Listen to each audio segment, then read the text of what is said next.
los procesos que tornaron lo invisible en visible han contribuido a eliminar o por lo menos disminuir la tolerancia de los abusos y a tornar la práctica profesional en un acto más digno.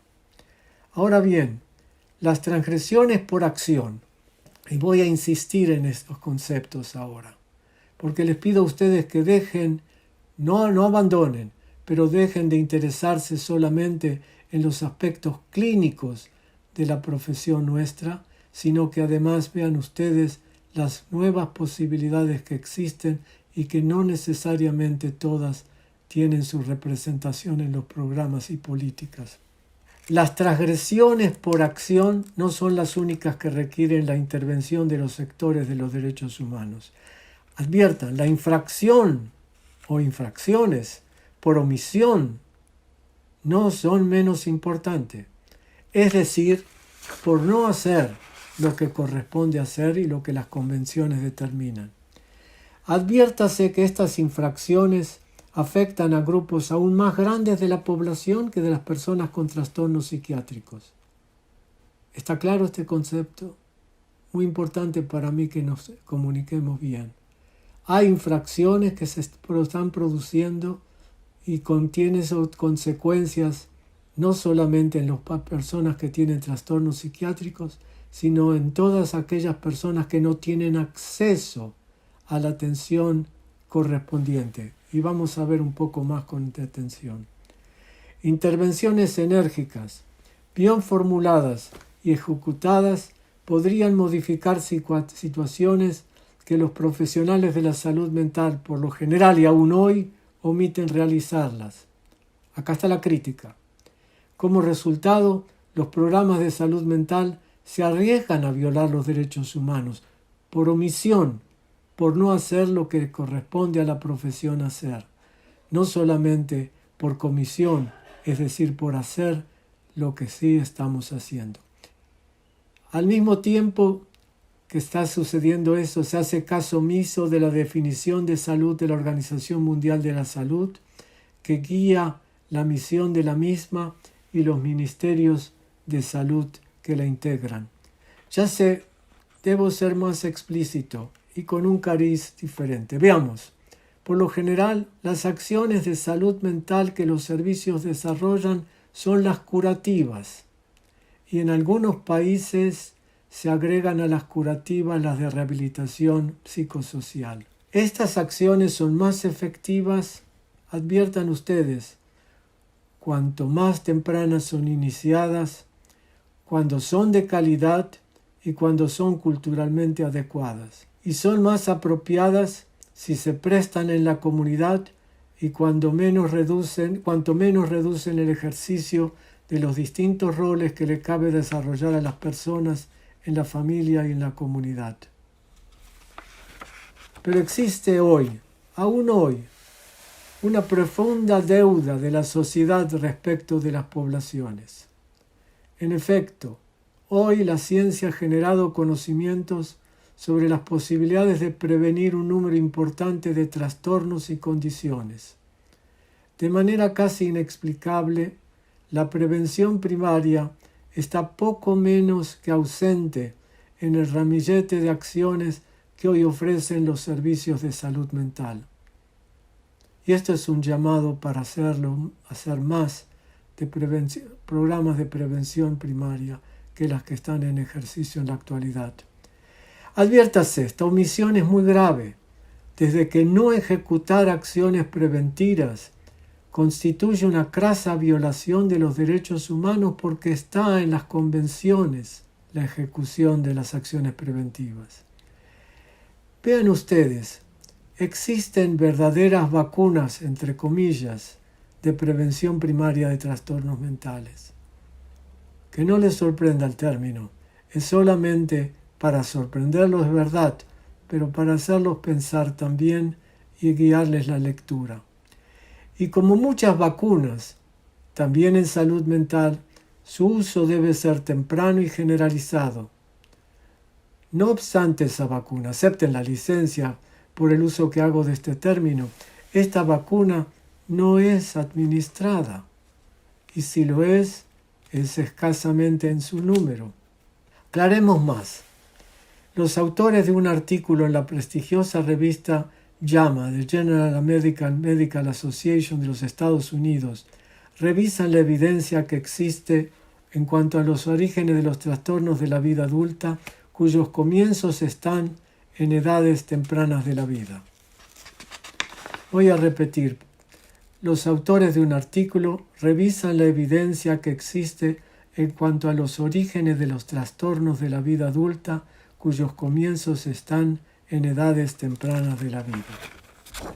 Los autores dicen, desde la perspectiva de la investigación y las políticas de salud en edades tempranas de las disparidades de la salud física y mental, tal cual lo demuestran los estudios epidemiológicos en abundantes investigaciones, pueden dar mayores resultados que el intento de modificar conductas relacionadas con la salud o de facilitar el acceso a la atención en edades adultas. Espero que esté claro la afirmación de los autores. Para los autores hay dos mecanismos que sellan temprano gran parte del curso de la enfermedad mental. Uno, la acumulación de los factores estresantes a lo largo del tiempo. Y dos, su impacto en el cerebro y los sistemas humorales e inmunológicos. Las reacciones de adaptación al estrés pueden colapsar si son repetidas. Estas se expresan por una prolongada secreción de hormonas vinculadas al estrés, como los corticoides, el aumento de los latidos cardíacos y la presión arterial como ejemplos, la movilización de nutrientes y la hiperactividad de los mecanismos de vigilancia del alerta y el miedo. El conjunto de estas acciones, cuando son crónicas, se vuelven patogénicas.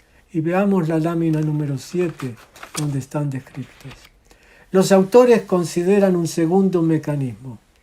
Este es el embedding, o sea, una suerte de anidamiento o fijación de la situación adversa en la biología de las personas en periodos sensitivos del desarrollo. Permítanme repetir esto.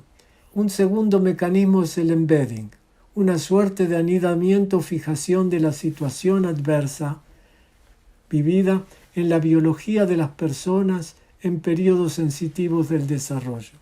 Por ejemplo, el maltrato infantil, por un tipo de maltrato, es un factor. Condiciones adversas del ambiente social es otro. Es importante notar que estos factores operan incluso en la vida intrauterina. Por ejemplo, el limitado crecimiento intrauterino está asociado con hipertensión en la vida adulta. Naturalmente que ustedes necesitan recurrir a los textos originales para encontrar estos conceptos ampliados. Lo que sí quiero hacer es guiar a ustedes la lectura de manera que puedan encontrarse con estos problemas y busquen las soluciones que más son apropiadas. Y verán que las soluciones más apropiadas no solamente son las curativas, sin despreciarlas, pero no son las únicas. Miren, otro ejemplo que es simple entenderlo. He aquí que niños y niñas evacuados en Helsinki en la Segunda Guerra Mundial en Finlandia tuvieron más síntomas de depresión cuando se los compara con niños o niñas que no fueron evacuadas. En el estudio realizado en Helsinki, los autores exploraron el estado de salud de los niños reubicados con distintas familias, pero que no fueron acompañadas por los padres o algún otro familiar. Miembros en la cohorte, nacido en los años 1934-1944, recuerden, fue la Segunda Guerra Mundial, llenaron el cuestionario de Beck, que es un cuestionario para identificar trastorno depresivo, cuando tenían 62 años de edad, es decir, fueron seguidos 60 y pico de años después de la guerra. El promedio del puntaje del cuestionario fue usado como variable dependiente. Y vean ustedes, los que fueran evacuados informaron tener más síntomas de depresión que aquellos que no fueran separados. Ustedes dirán, es muy simple, es la protección de la persona adulta, de la persona conocida, es verdad, pero mire qué es lo que hace la diferencia. El cerebro es afectado por estos sucesos en virtud de ser el órgano director de orquesta del estrés y la adaptación. La imagenología lo muestra, como por ejemplo la reducción del hipocampo que se observa con el estrés prolongado.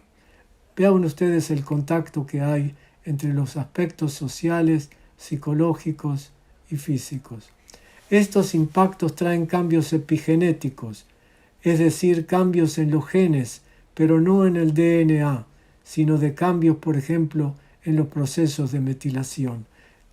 Atractiva es esta literatura, es una literatura que se renueva continuamente y que de ahí encontramos nuevas evidencias y nuevas y tentadoras territorios de exploración. Lo importante es señalar que en las edades más tempranas es cuando se fijan las disparidades. Ustedes recuerdan la cita de Sir Michael Marmot en los grupos sociales estatus diversos. En efecto, los niños de familias y comunidades de bajos ingresos y bajo nivel de educación formal son especialmente vulnerables a esta fijación biológica, por cuanto es mayor el riesgo de ser víctima de factores estresantes como violencia, escuelas de bajo nivel, padres ausentes, caos familiar. Adviertan dónde encontramos nosotros las semillas de las transformaciones adversas en la vida.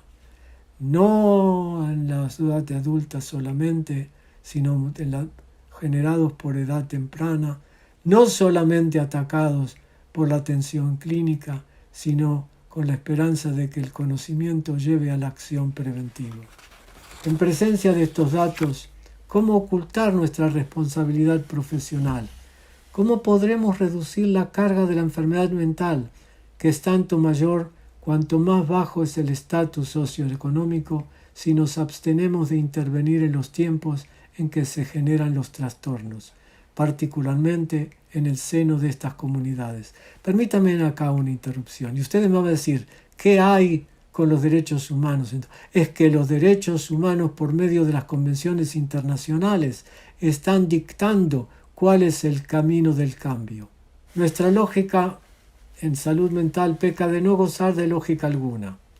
No estamos solos, ¿verdad? Pero es esto pobre consuelo. Dice la Academia de Pediatría de los Estados Unidos que para reducir la epidemia de obesidad en niños y los riesgos de hipertensión y trastornos cardiovasculares ha menester fomentar las prescripciones dietéticas. Momento, no juzguen esto. La actividad física y considerar el uso de la medicación para disminuir la dislipidemia. Esto dice, John Coffey, colaboradores, pediatras de altísimo nivel de Boston, de los Estados Unidos, arguyen por el contrario y con algo de comprensible mofa, que tiene más lógica considerar la evidencia creciente de las secuelas cardiovasculares como producto de adversidades en edades tempranas. No esperemos que venga el tren, salgamos al paso de él. Ellos proponen prevención temprana. En cuanto a salud mental, se ha demostrado que el ambiente social temprano impacta el desarrollo cognitivo y socioemocional. Poder modificarlo temprano puede reducir riesgos contemporáneos y posteriores. He mencionado maltrato infantil y hay evidencias claras en relación a su impacto, como ha sido probado repetidamente en un estudio que se ha realizado en 22 países. Tuviera la satisfacción de participar. Recapitulando entonces, temas que tienen que ser desarrollados in extenso y que acá apenas sí son mencionados. He revisado conceptos meramente esenciales respecto a la biología del impacto de adversidades tempranas en la vida.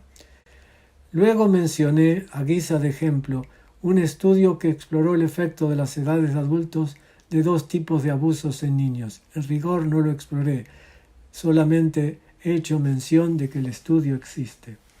Sería muy largo en este momento analizarlos, pero los invito a buscarlos, están en la literatura. Ahora, ustedes me dirán, ha mostrado de que patógenos tempranos producen transformaciones en la salud mental. Pero denos alguna evidencia de que la prevención primaria tiene algún valor, tiene algún efecto. Ustedes no tienen por qué creer solo una mera afirmación. Yo voy a mencionar solo un programa de probada efectividad que con intención provocativa referí como vacuna psicológica. Vean ustedes, si se visitara una madre, especialmente una madre joven y soltera, en el periodo pre y postnatal, se puede lograr, vean ustedes, que el amamantamiento se prolongue, lo cual promueve el apego, que el castigo corporal se reduzca y que la incidencia de la patología antisocial del niño y luego del joven disminuya, confirmado 15 años más tarde. Ahora voy a dar detalles más precisos. En los programas que luego fueron minuciosamente evaluados, las visitas domiciliarias fueron realizadas por enfermeras. Ahora bien, es posible arguir, erradamente a mi juicio, que un programa de este tipo no es de responsabilidad del sector de salud mental, de visitar a las familias donde tenemos una mujer de la pobre, de bajos recursos económicos, muchas veces estabilizar su situación marital. Es un tema que debería ser parte del instrumento de la clínica y de la rehabilitación. El tema es resorte de lo que se conoce como intervención selectiva. Ahora, podría dar otro ejemplo totalmente diferente, y es el riesgo que corren niños en hogares donde uno de los padres tiene un trastorno psiquiátrico severo. El tema este es algo delicado. No se trata de salpicar las posibilidades de la actuación de padre o madre de alguien que tiene un trastorno psiquiátrico severo. Se trata de reconocer una realidad y de constituir hacer centro de la atención el hecho de que una persona con un trastorno mental severo, para que pueda cumplir sus funciones parentales, necesita apoyo. Y si se diera ese apoyo, se podría disminuir los riesgos, incluso físicos, de la segunda generación. ¿Está claro esto? Son estudios fascinantes hechos en Taiwán y que lo muestran claramente. Y yo les podría preguntar a ustedes, ¿y cuántas veces, incluso en el estadio de acción clínico, se estudia a una persona, pero también se focaliza en la segunda generación? Y el tema acá es, salgamos a encontrar el problema y no esperemos a que el problema nos encuentre a nosotros. La Asociación Madrileña de Salud Mental dice lo siguiente: dentro del campo de la rehabilitación psicosocial no se ha dedicado atención a investigar el cuidado de los hijos como un rol significativo de las personas con trastorno mental severo. Acá hay un desafío en la acción y no esperar, no es una violación a la salud por omisión de no prestar la atención necesaria cuando corresponde. Es importante reconocer que las intervenciones preventivas son hoy más numerosas que en el pasado y la OMS lo ha hecho parte de sus políticas de acción y hay evidencias suficientes y conocimientos de las técnicas de intervención y yo los invito a que tengan eso en cuenta. ¿Y quién ha sido un agente facilitador de esta visión preventiva? Naturalmente, que los derechos humanos vuelven a ser uno de los candidatos favorables de la acción. Si es así, cabe preguntarse, ¿por qué la deficiencia? ¿Por qué no se hace lo que debe hacerse? ¿No es esta una transgresión del derecho a la salud? Las opciones no concluyen ni con la prevención primaria ni con las curativas, ni con la rehabilitación psicosocial. También existen evidencias científicas que es posible promover la salud, es decir, desarrollar acciones que preservan y aún elevan el nivel del bienestar psicológico, por ejemplo, por medio del refuerzo del apoyo social. Recuerden ustedes lo que ha pasado con la pandemia. El aislamiento fue uno de los factores que las personas identificaron como más problemáticas. Y por el contrario, el nivel de apoyo social que existiera en una comunidad da mayor fuerza a los elementos protectores de la salud y aún más promotores de la salud. La evidencia científica ha demostrado que cuanto mejor está la persona integrada y apoyada por un medio social, tanto mayor es su bienestar psicológico y mejores las oportunidades para resistir con éxito, por ejemplo, al estrés generado por las inevitables situaciones adversas a las cuales no podemos escaparles en la vida.